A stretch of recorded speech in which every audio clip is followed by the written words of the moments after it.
Olá pessoal, bom dia, tudo bem? Vamos aqui fazer mais uma etapa da minha maratona de lives. Hoje eu vou ter a oportunidade de conversar com um ícone do direito baiano e brasileiro. É o professor Edivaldo Brito, né? Ele é sensacional. Ele foi professor de meu pai. Ele foi prefeito de Salvador, deputado federal, hoje é vereador, professor da Universidade Federal da Bahia, né? Entre outros títulos. E ele é sensacional. Vou botar já, fixar aqui o título. E aí ele deve entrar aqui daqui a pouquinho. Acho que já está pronto. Vamos ver aqui. Cadê ele? Onde está meu amigo Edivaldo Brito, professor Edivaldo Brito?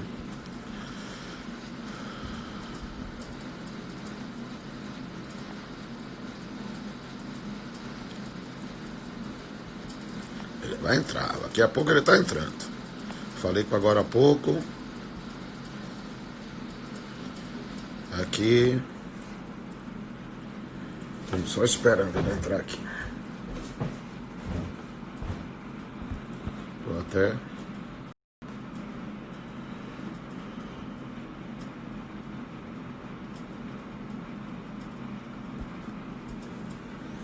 Ele ainda não entrou.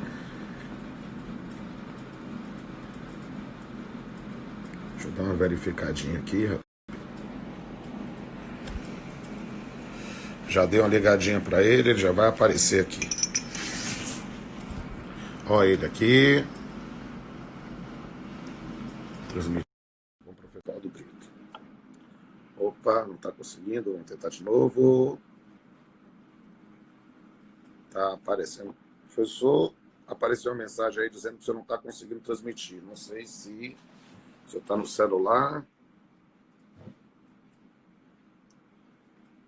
Sugiro que coloque no pacote de dados em vez do Wi-Fi. Então aqui está aparecendo. Agora vem. E agora conectando. Muito bem, senhoras e senhores, com vocês, a grande figura, uma figura histórica, diria mitológica, que faz parte efetivamente da história do direito baiano do século XX e do século XXI.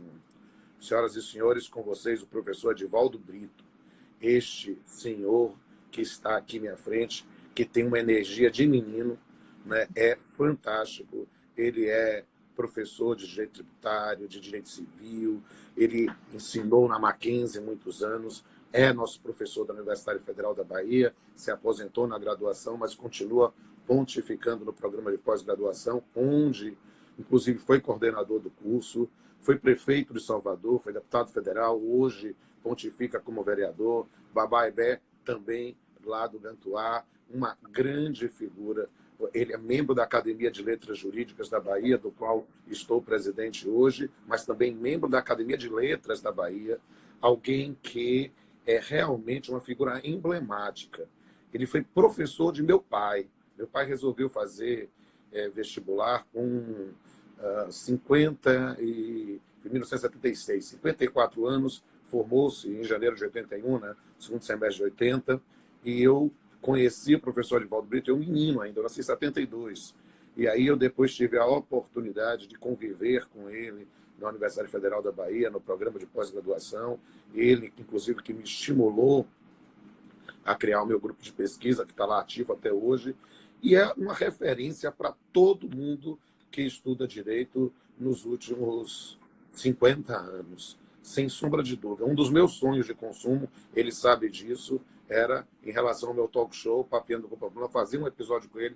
Tentamos várias vezes, nunca conseguia bater a data, mas quem sabe no pós-pandemia, se o programa voltar, será, sem sombra de dúvida, uma das primeiras pessoas que eu gostaria de fazer, porque, professor Edivaldo, o senhor é destinatário da minha admiração pessoal e intelectual. Eu, realmente, se eu tivesse que fazer um hashtag, sou fã de Edivaldo Brito. E que honra, o senhor sabe, eu até quero dizer para o pessoal, não vou revelar, porque você sabe que eu estou suando aqui um pouco. Hoje eu não me senti muito bem, né? Estou ainda sentindo dores nos rins e um conforto aqui, né? Mas eu disse, eu não posso abrir mão da oportunidade de disponibilizar a todos aqueles que são meus seguidores uma conversa franca com o professor Edivaldo Brito. Se essa for a última coisa que eu fizer na vida, eu saio satisfeito. Professor Edivaldo, a palavra é sua. Que honra recebê-lo. Pamplona, eu posso dizer meu filho, né? Porque tenho essa estima paternal por você, porque essas coisas que vêm de pai para filho, elas têm uma duração eterna. Então, o que acontece? Seu pai foi meu aluno, mas, além de meu aluno, era meu amigo. Nós tínhamos já um relacionamento anterior a ele ser meu aluno na faculdade de Direito. E por isso, quando eu comecei a fazer essas lives para ter um contato com o maior número de pessoas, a primeira que pensei foi fazer uma na sua página, porque entendo que você hoje é uma das figuras mais importantes desse relacionamento, que é transmitir conhecimento e aí numa extensão muito maior do que uma sala de aula com algumas dezenas de alunos. Neste ponto, eu escolhi um tema que tinha a ver com você, com seu magistério, né, seu magistério de sala de aula, seu magistério de livros que são verdadeiras lições que passam para todos nós. Por isso escolhi perigo no contrato, uma expressão que não é minha, a expressão de Trabuc, essa de perigo no contrato, mas acrescentei em tempo de pandemia. Porque você imagina quantas leis esparsas nós estamos tendo, algumas conspurcando o Código Civil, um código que é uma nova redação do Código de 1916. Eu não posso chamar 2002 como um código, chamo de a nova redação do Código de 1916, ainda que tenha lá a mão de uma pessoa que eu gostaria muito de, morrendo, dizer assim, tentei ser modelo dele e não consegui, mas sou vitorioso que tentei, Orlando Gomes. Tem a mão dele. Judite Martins Costa nos revela uma declaração de Miguel Reale, que coordenou a revisão do texto, que a matriz foi de Orlando Gomes, e diz isso, que Miguel dizia que o que havia de inovação no texto de 2002 era fruto de Orlando Gomes. Então, escolhi este tema. Como você sabe, nós estamos já na 27ª edição de Contratos de Orlando Gomes. Nesta edição eu tive a colaboração da professora Reginalda Pareiros de Brito, que é da Universidade Católica do Salvador, e o tema foi esse. Em que consiste esse tema? É nós sabermos, numa pandemia, qual será a sorte do contrato. Vale dizer, qual será a sorte ou do credor ou do devedor da prestação da obrigação nascida de contrato, a chamada obrigação contratual. E então, se você fizer uma interpretação meramente das leis vigentes, sobretudo essas esparsas, dá para se perder, porque comecemos a mostrar que a Lei 14.010, de 10 de junho, que é a que dispõe sobre regime jurídico emergencial, nós dois já tivemos uma live promovida pela OAB Nacional e já dei a minha opinião, dizendo que eu preferia, e vou me permitir tornar a exibir, eu preferia esta edição da Lei Fayot, que está aqui, não é? No seu original, do que essa Lei Anastasia, que é a nossa daqui. Mas há uma outra lei que nos perturba muito, que é a 13.874, de 20 de setembro de 2019, aquela que institui Declaração de Direitos da chamada liberdade econômica. Sim. Essa lei perturba profundamente, porque ela traz uma alteração do artigo 421, que, aliás, absorver minha tese de professor titular em Direito Civil da USP, quando eu digo que quando o artigo 421 fala em razão, aquela regra que foi alterada, que a liberdade contratual será exercida em razão da função social, lá na minha tese eu dizia que é impossível. Porque se for em razão, é a função social limitando a liberdade de contratar. Não estaria nesse contexto. Agora, se vai ser, como está aqui, nos limites, aí eu estou de acordo. Pois bem, então essa lei, apesar das minhas críticas, traz essa reformulação.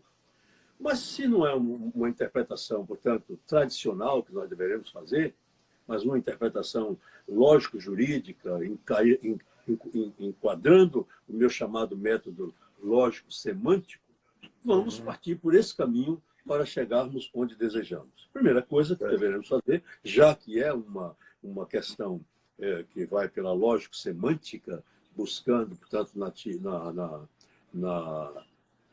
ciência da lógica e na ciência, portanto, da semiótica, um arrimo para a interpretação jurídica, eu começo pela definição que dou nessa tese de contrato. Na tese, e você sabe que uma tese a gente submete a uma banca, eram 5, e eu só não fui titular de Direito Civil da USP, graças a Deus, eu prefiro ser titular de Direito qualquer um na UFBA. Eu só não fui por causa da idade, mas eu fui aprovado em o título de professor titular de lá. Eu dali defino que contrato é um acordo de vontades declaradas. Por que declaradas? Porque eu faço uma distinção entre manifestação de vontade e declaração de vontade. Com a ideia de Oertman, de Orlando Gomes e tantos outros, que na manifestação de vontade eu não tenho por que estar preocupado com o destinatário da vontade que eu estou emitindo. Mas na declaração, aí não tem dúvida, eu tenho que ter essa preocupação. Mas voltando, acordo de vontades declaradas com o propósito dessas vontades fazerem surgir relações jurídicas de natureza patrimonial. Aí eu já estou me preocupando em dizer qual é a função do contrato em relação à obrigação. É uma função de fonte mediata, porque sou daqueles que dizem que a fonte imediata de qualquer obrigação é a lei. Então, aqui não dá tempo até para discutir a questão da obrigação ex-lege do direito tributário, mas vamos seguir. Então, é fonte mediata da obrigação, a principal fonte mediata. O texto de 2002 traz mais 3 fontes mediatas da obrigação, mas o contrato é a maior de todas. Ora, sendo assim, nós precisamos ver que fases há no contrato por causa dessas formulações, inclusive a do 421, aliás, do 422, que diz que o contrato, portanto, tem que respeitar essa função social e etc. 422 diz que os contratantes são obrigados a guardar, assim, na conclusão do contrato, como em sua execução, os princípios da probidade e da boa-fé. Aí nós agora somos obrigados a dizer quantas fases tem o contrato, já que o código nosso só perfilhou 2, a da conclusão e a da execução. Exato. Mas eu costumo seguir a doutrina portuguesa que fala dos candidatos do contrato, ou candidatos ao contrato, e esses residem lá na chamada primeira fase, que é a fase pré-contratual. Pré-contratual. Você se lembra quanta dificuldade para falar de responsabilidade civil pré-contratual? E eu vejo isso no campo da área civil e na área trabalhista também. Pois é. Aí, está vendo como é bom esse diálogo? Porque vai me trazendo luzes das quais eu não tinha para enxergar o mundo. Essas suas por hipótese. Então, veja, nós temos nessas questões a primeira fase, e esta primeira fase foi uma preocupação enorme, Pamplona, na minha tese para Direito Civil, porque eu tinha a impressão que ia entrar um dos professores, que era o batuta, nessa coisa de fase pré-contratual. Felizmente, não precisou, porque infelizmente ele adoeceu. E nós temos essa primeira fase, o que importa. Nessa primeira fase, aí nós temos que lembrar a culpa em contraindo que Ehring nos trouxe, mostrando que é uma fase importante, e nós temos alguma jurisprudência nesse sentido. Mas prossigamos, tem a fase da conclusão, que eu chamaria... Na fase pré-contratual se revela ainda mais importante a noção de boa-fé objetiva como uma questão de um dever geral de conduta também. E isso é justamente para criar uma legítima expectativa de contratar, estabelecendo aí efeitos, não é mesmo? É por isso que você se lembra daquele célebre julgado que Rui Rosado, um grande civilista que foi até ministro do STJ, lá no Rio Grande do Sul, fez com aquela questão dos tomates, aquela questão dos tomates. Isso é realmente um ponto fundamental, e nós não podemos excluir essa culpa em contraendo, porque ainda quando o 422 não fale dela, nós todos sabemos que a jurisprudência é uma das fontes do direito, e a doutrina, pegamos as duas e associamos, portanto, as ideias que estão no legislador. A conclusão, como nós vimos, é a fase de formação do contrato. Proposta, aceitação, e ali nós temos essa fase onde reside também as hipóteses que nós estamos falando. A de execução, que também tem que respeitar os dois princípios, e a fase pós-contratual. Exatamente. Que é uma fase, como você sabe, muito importante. Não é?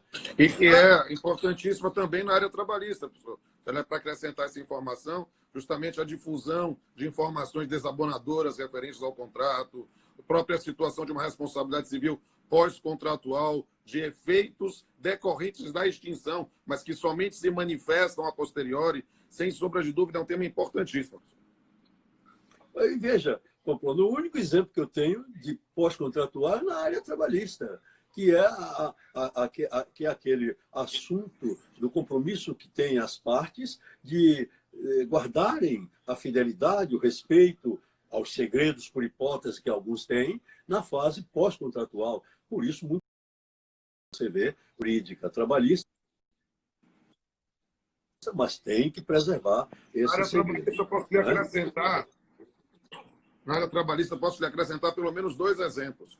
Um em relação ao seguro-desemprego, que é uma obrigação do momento da extinção, mas muitas vezes os efeitos somente vão se manifestar a posteriori.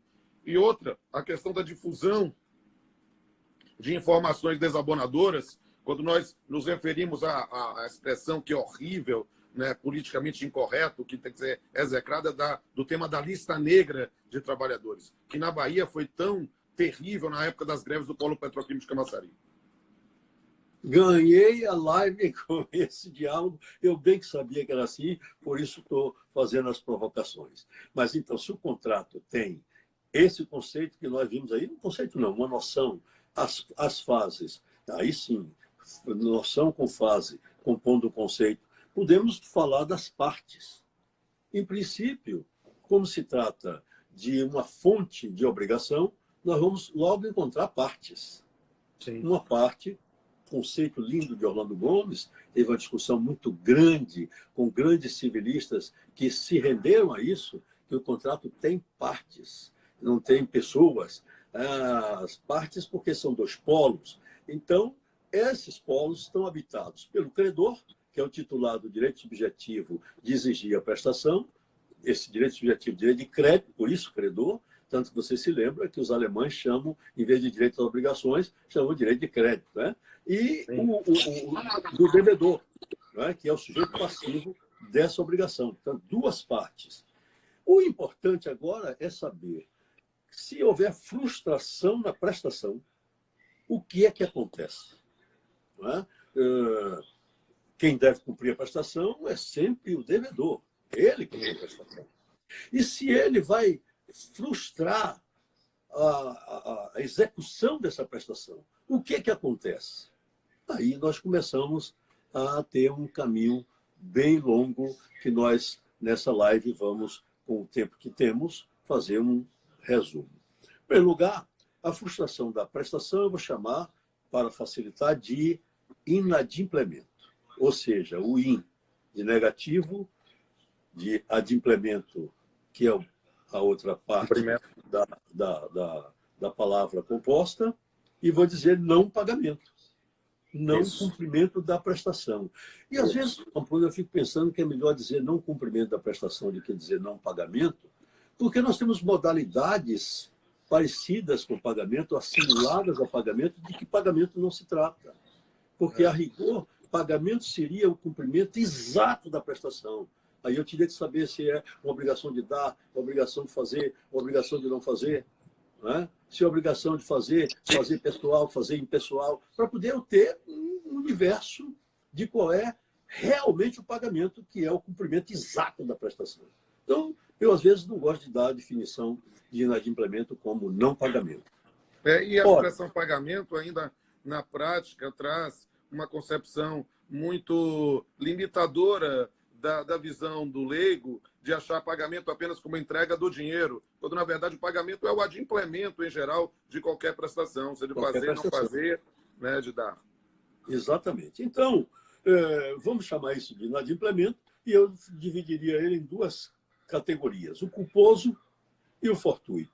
Certo. Incluiria no culposo, porque pode haver culpa do credor, como pode haver culpa do devedor, diria assim, o culposo pode ser culpa ou não do credor, outra hipótese, culpa ou não do devedor. E não é disso que nós vamos cuidar, porque vamos tratar de perigo no contrato, então vamos entrar no inadimplemento fortuito, que é decorrente do acaso. Bom, no outro dia eu li o conselheiro Ribas, que tem, como você sabe, um livro foi escrito antes do Código de 1916 e que era uma bíblia aqui no Brasil. E, às vezes, quando eu estou apertado, eu vou lá no conselheiro Ribas, porque não fico influenciado pelo legislador. Não é? E vi uma definição maravilhosa de acaso. Uma coisa, ele tem umas coisas assim maravilhosas, acaso, o que é evento. E você que tem hoje um conteúdo semântico para esses signos completamente diferentes, é preciso ir lá na fonte para saber que diabo é acaso, que diabo é evento e assim por diante. E tem uma perturbação ainda muito pior, que é, ao tratar do acaso, se eu devo ou não devo pabilhar a chamada teoria monista ou a chamada teoria dualista na hora de olhar o acaso. Entenda-se, monista, para essa teoria que você sabe, caso fortuito e força maior são a mesma coisa. Para a teoria dualista, não, caso fortuito é uma coisa, força maior é outra. A mim me parece que a grande dúvida é por causa dos efeitos. Como os efeitos do caso fortuito e os efeitos da força maior são os mesmos, que é o inadimplemento da prestação por algo que excede a força do devedor, às vezes não se observa, no caso que nós estamos examinando, que é o da pandemia, se vale a pena buscar a distinção. Eu que estou na linha daqueles que entendem que é uma distinção, portanto, eu perfilho a teoria dualista, vou partir para dar uma noção minha de caso fortuito, uma noção minha de força maior, para fazer a distinção entre os dois. Claro. Para mim, caso fortuito é uma impossibilidade absoluta. Começo por aí, e força maior será uma impossibilidade relativa. O que é uma impossibilidade absoluta? Um obstáculo irresistível, imprevisto e imprevisível. Já eu vou precisar disso, porque vou fazer a inteligência do artigo 393 do Código Civil, Sim. na edição de 2002, né? Quando ele fala daquela questão que o sujeito, se não se responsabilizou, o que será o entendimento desse 393, tanto o caput como o parágrafo único. Então, dado isso, eu insisto assim, caso fortuito, acontecimento inesperado. E força maior? A força maior, para mim, é uma impossibilidade relativa. É um obstáculo para um devedor menos preparado. Porque um devedor melhor preparado poderá evitar esse obstáculo. Por isso, relativo. Agora, veja a importância de fazer a distinção. Pandemia é o quê? Pois bem, eu tive um cliente que no começo da pandemia, ele, dono de uma empresa de transportes, me consultava se podia haver o impedimento dele trafegar com os ônibus dele intermunicipalmente, Pamplona. E aí ele dizia assim, se eu não puder, eu vou invocar o fato do príncipe. Eu disse, pelo amor de Deus, não se trata de fato do príncipe.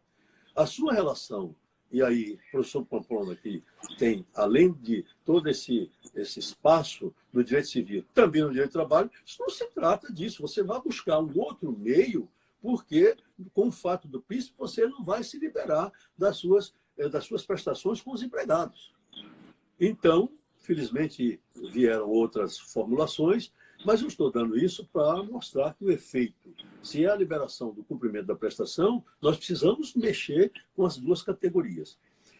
Há um autor argentino, Pamplona, que partiu para entender que se poderia chamar de caso fortuito e caso fortuito de força maior.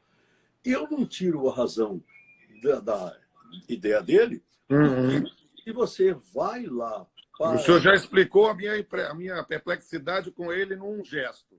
Vamos lá.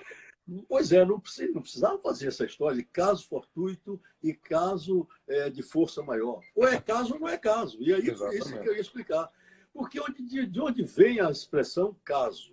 Vem do casus, do direito romano, que tinha uma distinção entre casus e vis, chamando de vis força.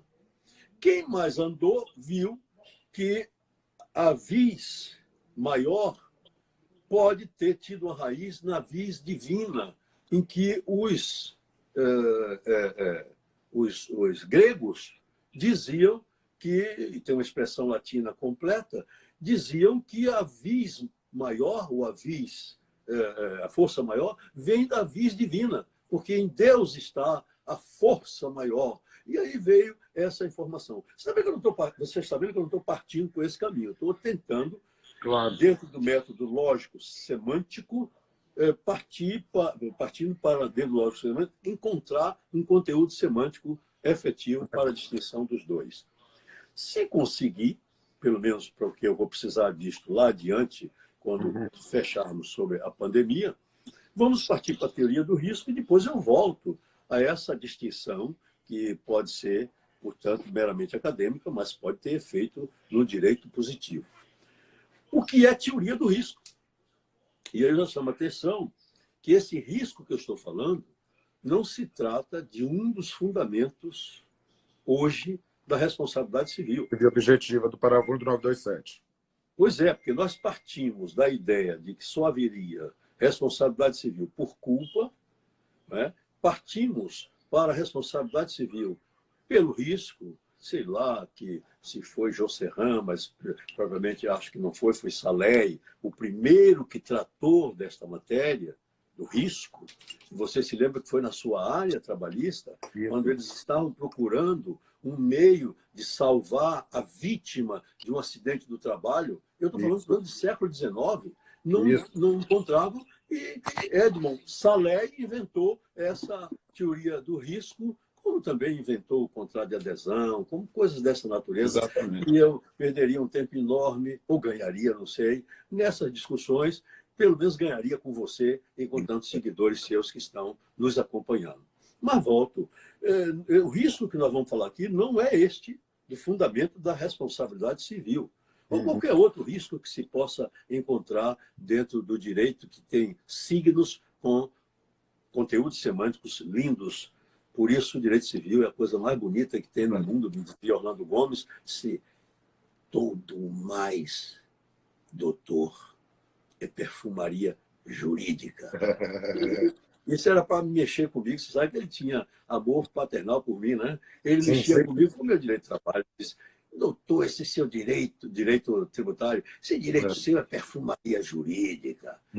Foi um homem que me chamou, viu, atenção, para que eu não ficasse com a doença tributária. A doença tributária do tributarista. Houve um tempo, eu sou do tempo que o tributarista andava na Rua Chile com o abdômen protuberante, não é?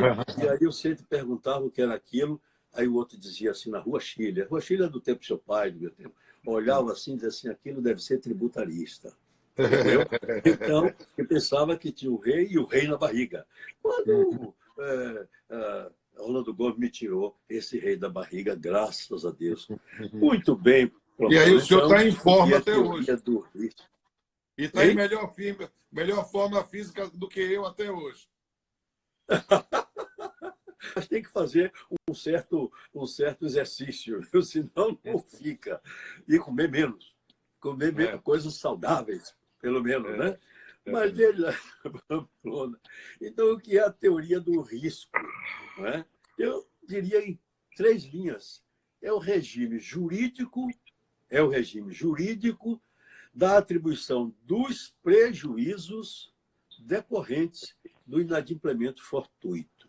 Já posso trabalhar esses signos todos, porque nós já vimos lá atrás o que é inadimplemento fortuito. Portanto, nós não vamos tratar do inadimplemento culposo, vamos tratar do inadimplemento fortuito. E aí é que é pior, porque o inadimplemento culposo, eu tenho culpa do devedor ou do credor. Aí não tem culpa praticamente de ninguém, a não ser que ele esteja em mora, não é? Verdade. Ou a mora solvente, né? Porque o devedor, no tempo certo, não cumpriu a prestação, ou a mora accipiente. O credor, no tempo certo, não foi buscar a prestação.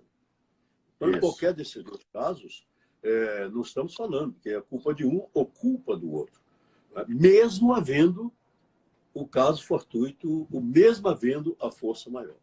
Então, precisamos dividir esse inadimplemento fortuito em 2 grupos de regras. A regra que todos os autores têm falado, você também, de regra principal, ou de regras principais, que seriam 2. O texto latim nos traz aquele res, né? Para não pensar que só é a coisa, ou do credor, ou debitórios, né? Vamos falar em português mesmo. Eu diria que essas regras principais nos levam a lembrar que os contratos ou são contratos unilaterais ou são contratos bilaterais. Se eu não colocar isso na cabeça, eu não resolverei esta pandemia que está aí com as partes de um contrato. O que é um contrato unilateral? Eu gostaria de ter o poder de Orlando Gomes para definir um contrato unilateral como ele. Se encontrar o livro dele aqui, farei com prazer, mas direi logo que o contrato é unilateral quando a prestação cabe somente a uma das partes.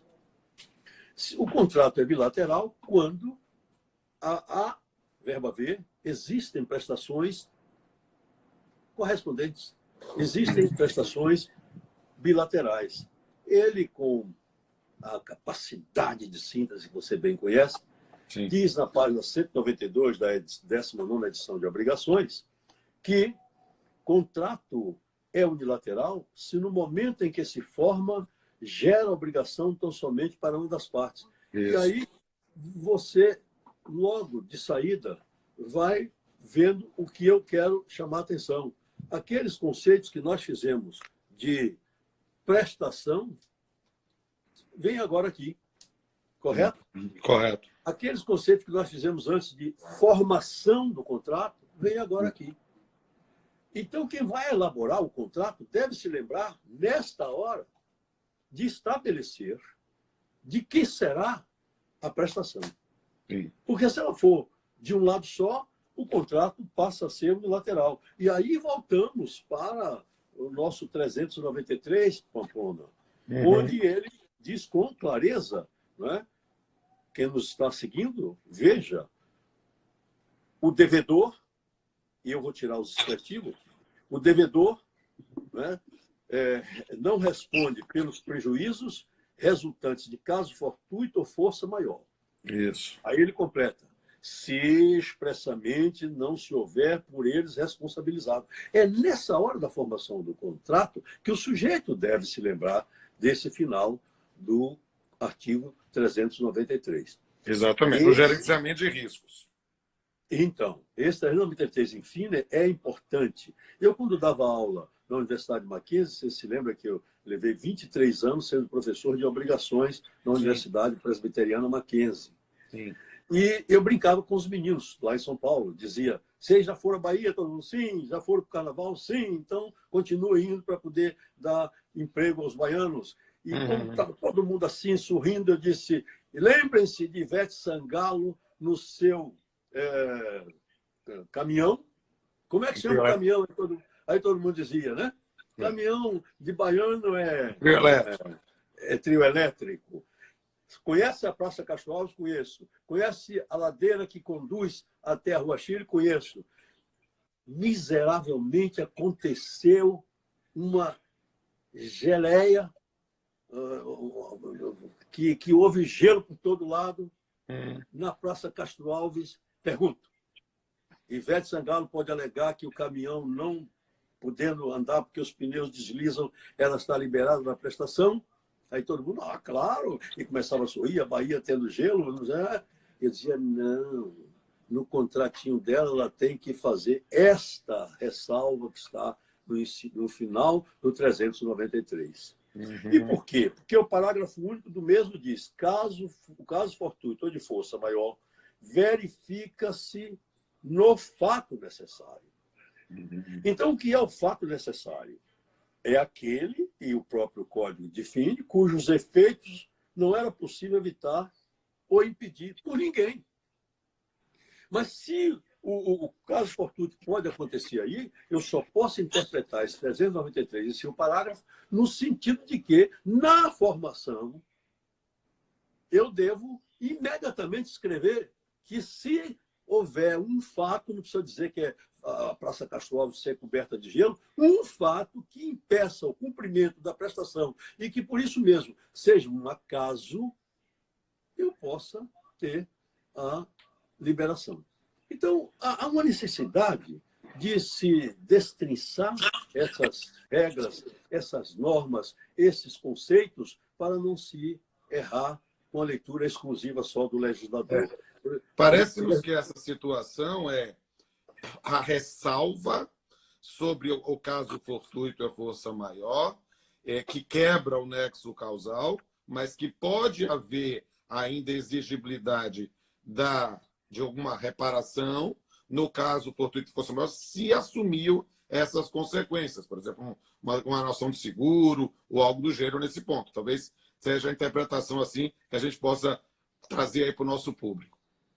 Não tenha dúvida. Então, o contrato sendo unilateral, na definição que eu dei do mestre melhor do que a minha, tem regras diferentes de se o contrato for bilateral. Ou seja, no caso bilateral, vou me socorrer dele novamente, não é? No bilateral, ele lembra que as obrigações são, portanto, correlatas. Quando ele diz assim, bilateral, ao contrário da definição que dei de unilateral, o contrato em que as duas partes se obrigam e, consoante noção mais precisa, aquele no qual há prestações correlatas pela interdependência das obrigações. Então, mostrado isto, aí nós podemos partir para a afirmação de que nos contratos unilaterais, em regra, a regra principal é que o risco é do credor, no unilateral. Se o contrato é bilateral, aí a regra pode ser geral, principal, risco do devedor. Mas é assim sempre? Não, eu estou falando de uma regra geral. Estou falando de regra principal.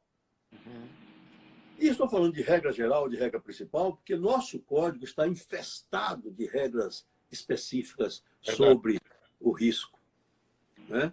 As pessoas que saem de um texto como esse, supondo que já estão com a solução na mão, precisam se lembrar Sim. E nós estamos falando de um caso de pandemia. Então, veja. Primeiro, a inteligência do 393, que com sua ajuda, eu joguei para a reflexão dos nossos seguidores aí. Né? Temos que ver aquilo lá, porque não é tão simples agora a questão da pandemia, no caso.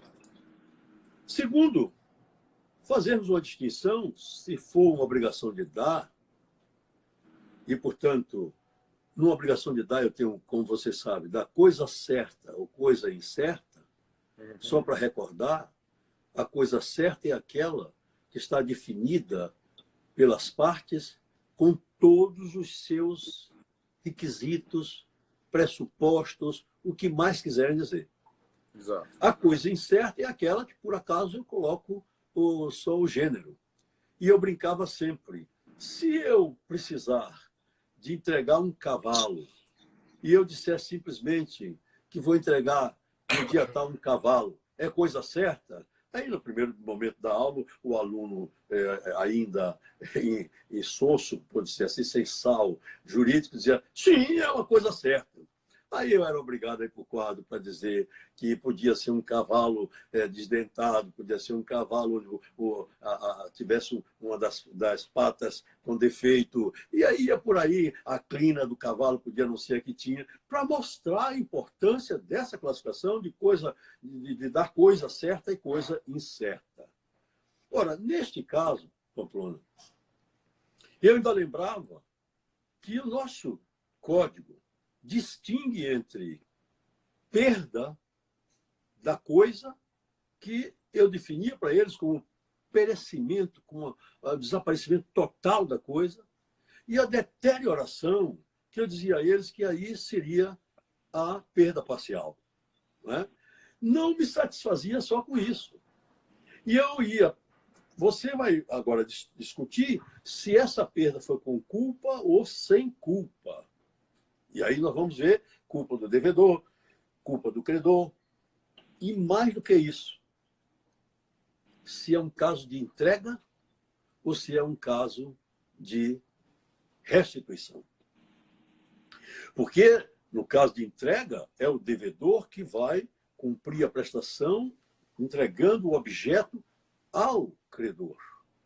Se é caso de restituição, já era do credor este objeto. E o devedor vai apenas restituir aquele objeto. Não paramos aí. Eu estou falando isso porque eu já não dou mais aula na graduação. Sei que você dá aí com a clareza maior de que essa que eu estou falando aqui. É preciso dizer outra coisa ao aluno. Respeito domino, né? Então, dizer a coisa perece para o dono. E esse é o elemento fundamental para fazer a distinção dos efeitos de uma obrigação para outra, lembrando, obviamente, que aí tem que discutir a questão de culpa ou se é fortuito. E mais, é coisa fungível ou é coisa não fungível? Não é? Porque se a coisa for fungível, o clássico exemplo do dinheiro, o dinheiro está aí. Mesmo que o nosso Guedes mande imprimir mais dinheiro, emitir para pagar as dívidas que o governo federal tem com o resto do mundo e saber se é inflacionária ou se não é inflacionária a emissão, e aí nós vamos levar um tempo enorme sem saber qual é a resposta verdadeira, porque ninguém sabe nem que diabo é a causa da inflação. Verdade. Não é? Então, se é coisa fungível, ó. Mas se é não fungível, Pamplona.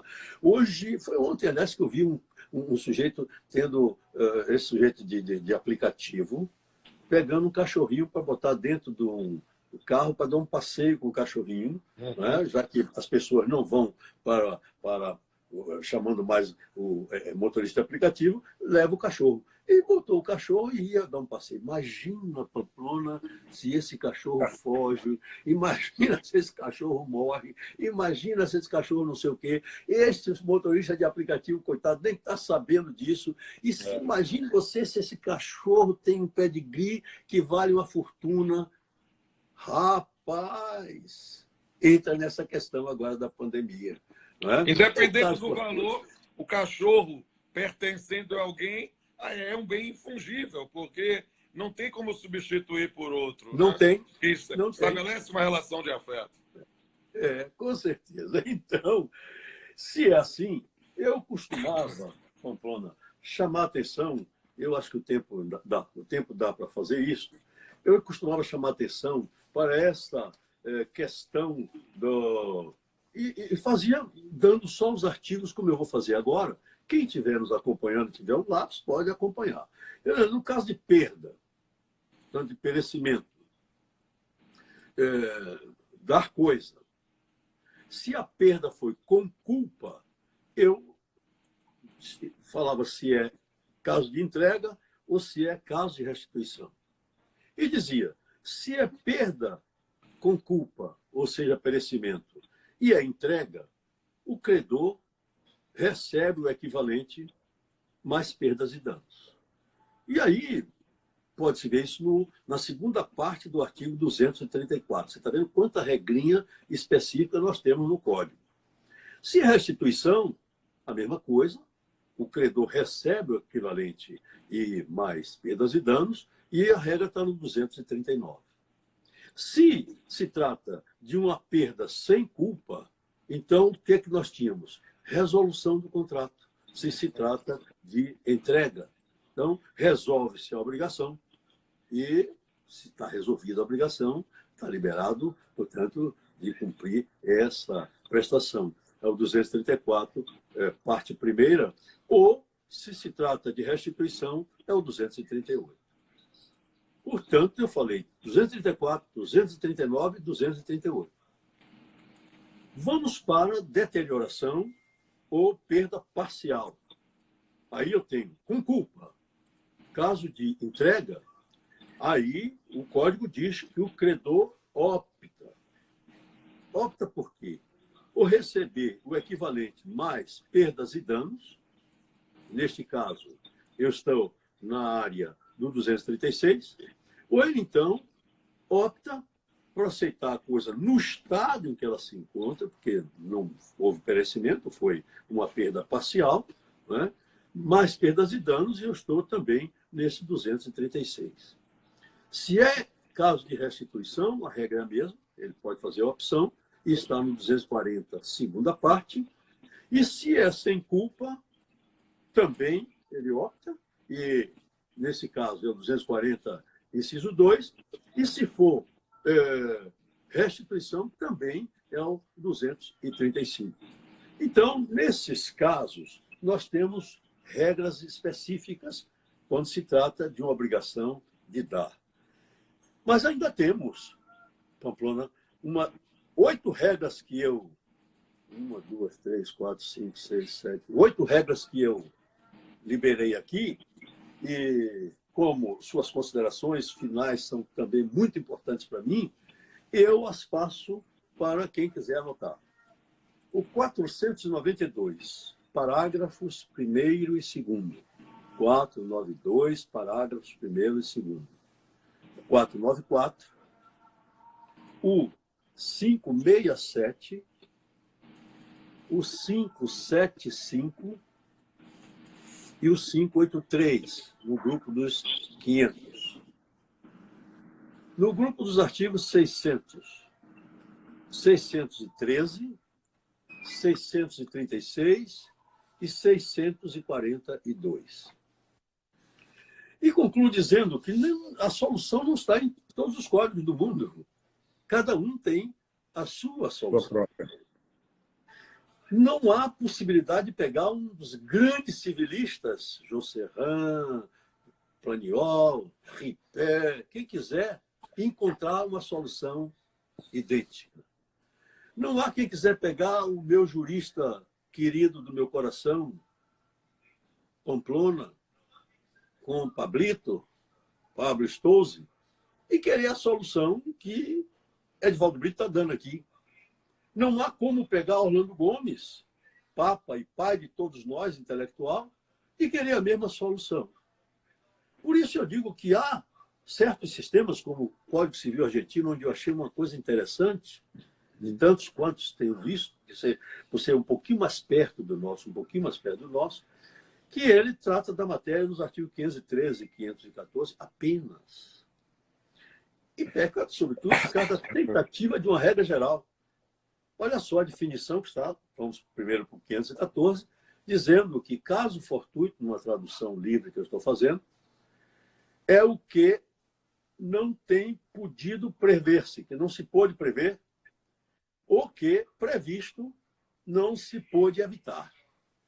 Ora, se coubesse só nessas duas linhas do 514 do Código Civil Argentino, que maravilha. Né? Todos os autores argentinos têm dito que tem sido um problema esse 514. E o 513, que tentou introduzir a regra para chegar ao 514, diz o devedor não será responsável pelos danos e interesses vamos chamar assim, os consectários, né? Que se originam para o credor por falta de cumprimento da obrigação, quando esses resultarem de caso fortuito ou força maior, a não ser que o devedor tenha tomado a seu cargo as consequências do caso fortuito ou este houver ocorrido por sua culpa, houver já sido aquele constituído em mora, que não fosse motivada nem pelo caso fortuito, nem pela força maior. Portanto, cada um dos códigos tem a sua forma de estabelecer.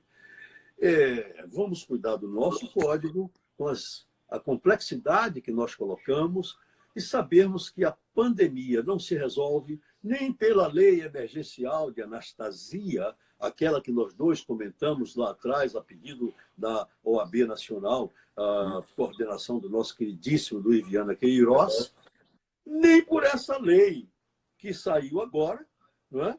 Em que se busca resolver modificando uma palavra ou outra do nosso Código Civil.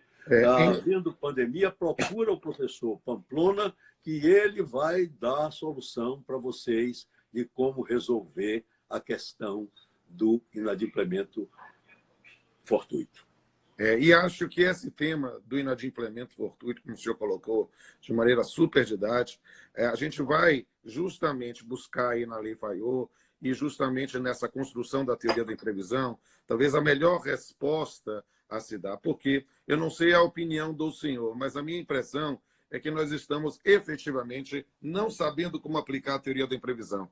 Nós temos visto aí um voluntarismo judiciário, né, de decidir reduzir percentuais, parcelas em qualquer situação em função dessa situação da força maior, sem verificar a equação econômica do contrato, simplesmente tentando dar um resultado uniforme. E isso não me parece sequer que seja a vontade do legislador ou a proposta da lei. A gente precisa entender que quando se pegou a teoria da imprevisão e se inseriu no ordenamento jurídico brasileiro, né, foi uma construção inicialmente doutrinária e jurisprudencial, e é o Código Civil de 2002 coloca, através dessa expressão, resolução por onerosidade excessiva, ela coloca lá como uma oportunidade para extinção do contrato. E somente em homenagem ao princípio da conservação do negócio jurídico é que se fala de uma possibilidade de readequar a equação econômica, dando a prestação que falta ou algo do gênero. Essa resposta fácil, jogando, para usar uma expressão baiana, né, jogando barro na parede para o Poder Judiciário, é dizer se é para reduzir 10%, 20%, 30%, não me parece a melhor, porque o problema agora é justamente de verificar em cada caso concreto um motivo, uma fundamentação para poder haver uma renegociação. É o momento de empoderamento da nobre classe dos advogados, né, nessa atuação de busca de readequação em função da situação inevitável ou imprevisível. E é isso que talvez deva ser a forma. Não pensar em soluções a priorísticas, seja nas críticas que se fazia ao projeto 1179, que se tornou a Lei 14010, seja pela própria postura que nós estamos vendo na jurisprudência. O que é que o senhor acha disso, professor? Eu acho, rapidinho, porque faltam pouquíssimos minutos, senão cai a live, acho o seguinte, a questão é que nós tínhamos, no mundo todo, um princípio inatacável, que era pacta sunt servanda. O Código de 1916 veio por esse caminho, uma forma péssima de descrever, de dizer o que era pacta sunt servanda, mas ele dizia. E por que teve a Lei Faiô, que é uma lei, portanto, que veio só porque, como você se lembra, o Código Napoleão é um código egoísta, um código que só pensa no individualismo. Não tinha nada dessas questões. E a Pacta Sunt Servanda lá era firme. E a lei foi publicada no Diário Oficial francês, jornal oficial, de 23 de janeiro de 1918, eu já mostrei essa lei, e ela não era como se fez no Brasil. Ora, o que se fez no Brasil? Como era uma construção pretoriana da flexibilização da Pacta Sunt Servanda, nós tivemos, em primeiro lugar, a aplicação da Rebus Sic Stantibus, na sua perfeita versão romana. Depois, portanto, estava na mão do juiz fazer isso. Com o Código o texto de 2002, é bom ler Josafá Marinho, nosso querido mestre da Faculdade de Direito, que foi o relator da versão que está aí, quando ele disse que teve uma dificuldade enorme do 478, se a minha memória não me falha, a da onerosidade excessiva, né? Não dá para conferir, mas é 478. Ele explica qual foi a dificuldade dele de implementar isso. Mas veja, não foi só isso, não, que o 317, que revive a teoria da imprevisão, também não estavam preparados os civilistas que correram para poder saírem com suas obras, de examinar isso. Tanto que contratos de Orlando Gomes, que estava sendo feito, atualizado por outro colega nosso, eu tive que levar 4 meses refazendo o trabalho. E, como já tinha feito um contrato com esses dois autores, nós jogamos a edição dele. A 27ª foi feita pela professora Reginalda Pareiros de Brito e por mim. Aí nós colocamos que a teoria da imprevisão está no artigo 317. Qual é o problema das duas teorias? É que tanto a teoria da imprevisão, que tem origem francesa, ao meu sentir, chama o juiz, como a teoria da onerosidade excessiva do 478, que talvez tenha origem alemã, chama o juiz. Ora, ou esses caras que estão fazendo essas leis esparsas não gostam do judiciário, que parece que não gostam, que eles pensam que com o poder de destruição que eles têm pode acabar com a justiça do meu país, pode acabar com todos os advogados do país que estão batendo palmas para essa coisa lamentável, alguns porque não assistiram como foi difícil viver há 50 anos atrás com o ato institucional número 5 ou com a ditadura. A esses eu lembro. O Código traz a solução. Temos que confiar no juiz, sim, porque é um ser humano que tem virtudes e defeitos, como qualquer um de nós tem, mas foi criado na formulação social dos seres humanos para poder, não sendo partes, resolver as questões que estão aí. Não é o legislador sozinho que vai resolver. É o juiz no caso concreto, e o professor Pamplona chamou a atenção disso no começo dessa live, que precisava ser examinado o caso concreto. E parece que dessa live, se nada restou da minha parte, resta isso. Vamos olhar cada uma dessas normas que eu fiz menção, os conceitos todos que nós falamos, para sabermos que a pandemia nos espera ao seu final, a nós, operadores do direito, para dizermos efetivamente qual é a salvação do povo do Brasil, que está todo em quarentena, Pamplona, esperando dos juízes essa salvação. Perfeito. Depois disso, não há mais o que dizer. Temos 1 minuto e meio para cair. Então, só para dizer mais uma vez, meus amigos e minhas amigas, sigam o professor Edivaldo Brito aí nas redes sociais. Ele é realmente um ser humano diferenciado que merece todo o prestígio. Sou fã dele. E eu esqueci de dizer que o YouTube é professor Edivaldo Brito, tudo junto, e o Instagram também, professor Edivaldo Brito, tudo junto. Quem me seguir me dará a honra, portanto, de compartilhar comigo ideias. Garanto que não serão tão parciais assim. Será sensacional. Eu quero todo mundo seguindo o professor Edivaldo Brito no Instagram e no YouTube. Professor Edivaldo Brito, com mais de 80 anos, agora é youtuber. E, para mim, é importante você ir lá, se inscrever, clicar no sininho, deixar seu joinha e ter a oportunidade. Professor,